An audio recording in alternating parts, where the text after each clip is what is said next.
तो।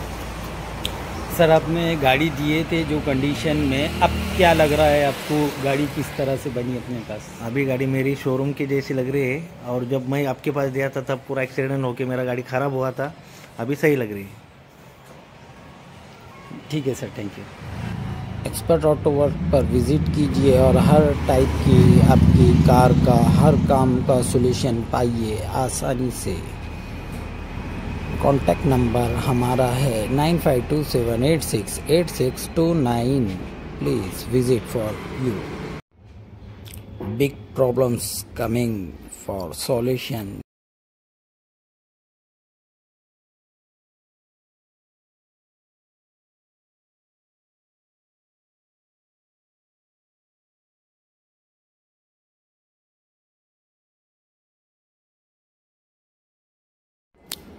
वाह।